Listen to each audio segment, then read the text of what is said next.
იმ ღამით ბექა მეგობრის სანახავად იყო წასული. წვიმა დაიწყო, შეშფოთებული დედა შვილს урეკავს. ბოლო კონტაქტი სტიქიის ღამეს პირველის ნახევარზე შედგა. ვაჟა-ფშაველაზე ვარ და სახლისკენ მოვდივარო. მას მერე ბექა ბუთურიშვილს ოჯახი ეძებს. ეძებენ დებ ზარანდიებთან ერთად მყოფ სერგი კაპანაძეს.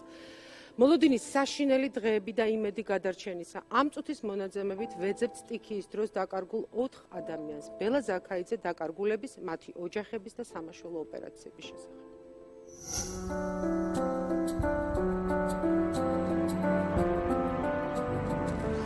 გამოიყურება ზუსტად ეს სათვალეებით წვერს ამ დონეზე ატარებს წვერს. ზუსტად ეს მაიკაეცვა იმ დღეს, როდესაც ეს ყველაფერი მოხდა. 33 წლის ბექა ბუთურიშვილის სტიქიის შედეგად დაკარგული 5 ადამიანიდან ერთ-ერთია, რომელსაც უკვე მეხუთე დღეა უშედეგოდ ეძებენ.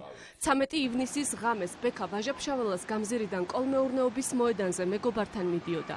ბოლოს მეგობარს პირველის 28 წუთზე ესაუბრა და უთხრა, რომ მასთან 15 წუთში იქნებოდა, თუმცა მისი ტელეფონი ზუსტად 14 წუთში გაითიშა. ვაკე საბურთალოს ახალ გზაზე პოლიციის შენობის მიმდებარედ ზუსტად ამ ადგილას ამოყირავებული 3 ავტომანქანა აღმოაჩინეს. თქვენ ახლა კადრში ხედავთ 2 ჩაძირულ ავტომანქანას. ამ ავტომანქანებთან ერთად იმყოფებოდა ბექა ბუთურიშვილის მანქანა, რომელიც ოჯახმა საკუთარი ძალებით ამოიყვანა, თუმცა ბექა ბუთურიშვილი ამ ავტომანქანაში ვერ იპოვეს. მძღოლის მხარეს კარი გაღებული და უსაფრთხოების ღვედი გახსნილი იყო, რაც იმაზე მიანიშნებს, რომ სავარაუდოდ ბუთურიშვილი მანქანიდან გადარჩენის მიზნით გადმოვიდა.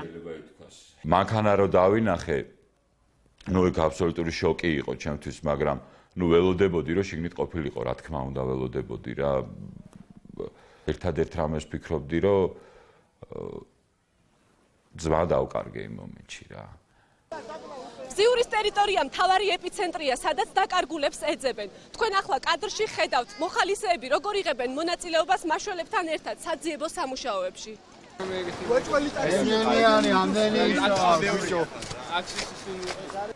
ეს ახალგაზრდები 31 წლის სერგო კაპანაძის ახლობლები არიან. სერგო კაპანაძე საბედისწერო ღამეს დებთან, ინდირა და ელიზა ზარანდიებთან ერთად ტაქსით მგზავრობდა. მხოლოდ 22 წლის ინდირა ზარანდიას ცხედარი აღმოაჩინეს.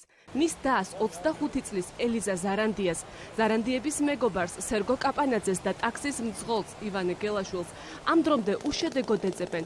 ახალგაზრდები აღმაშენებლის გამზირზე იმყოფებოდნენ. გადასასვლელ ხიდზე ინდირა ზარანდიას საქმრო დატოვეს. თავად კი საბურთალოსკენ წავიდნენ. ნუცუბიძეზე ზარანდიების დატოვების შემდეგ ტაქსს ვაჟა-ფშაველაძე სერგო კაპანაძე უნდა მieყვანა. ტაქსიდან ბოლო კავშირი გმირთა მოედნიდან განხორციელდა. ინდირამ საქმროს უთხრა, რომ სახლში მისვლის შემდეგ დაურეკავდა.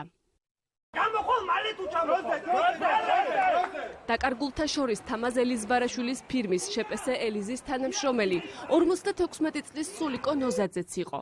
მისი ცხედრის პოვნის შესახებ ინფორმაცია ოჯახმა რამდენიმე წუთის წინ დაგვიდასტურა.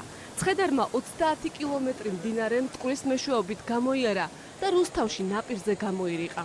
იგი ვაკეში ელიზბარაშვილებთან ავტომანქანების მრეცხავად მუშაობდა და კვირაში 5 ღამეს სამსახურში ათევდა. სტიქიის ღამეს ნოზაძე ბოლოს 2 ქალბატონმა სატვირთო ავტომანქანის სახურავზე დაინახა. დიდი მანქანა მდგარა იქ კამაზი, რომელზეც კუზავოზე მდგარა თვითონ. და დაურწყია და ეს მანქანიანად არის წაღებული ადამიანი პიროვნება. 54 წლის ელიზბარ ბაღაშვილისთვის თბილისში ჩამოსვლა საბედისწერო აღმოჩნდა. იგი მოსკოვიდან, სადაც ოჯახთან ერთად ცხოვრობს, სტიქიამდე 1 დღით ადრე ჩამოფრინდა. მეგობრები მოინახულა, ალკოჰოლიც დალიეს, ამიტომ დედასთან ბახტრიონზე ტაქსით მიდიოდა. მოულოდნელად თავს დამტყდარი სტიქიური უბედურების დროს მეგობარს დაურეკა. პირველი ზარიდან ბოლო ზარამდე 40-45 წუთი გავიდა. არა საუბარი, რაც ჩემ მეგობარს ახსოვს, ანუ იყო ძალიან წყნარი, არავითარი პანიკის გარეშე, უბრალოდ უთხრა, რომ საშინელი სიტუაცია არის, დიდი წყალი და შეიძლება ვეღარ გამოსულიყო. დაკარგულთა რიცხვი ყოველდღიურად მცირდება და გარდაცვლილთა რაოდენობა იზრდება. ამ სტიქიას ადამიანებმა ან თავი დააღწიეს, ან ვერ დააღწიეს და მხოლოდ გარდაცვლილებს პოულობენ. დაკარგულთაგან დაშავებული, რომელსაც კლინიკაში გადაიყვანდნენ, არავინ აღმოუჩენიათ.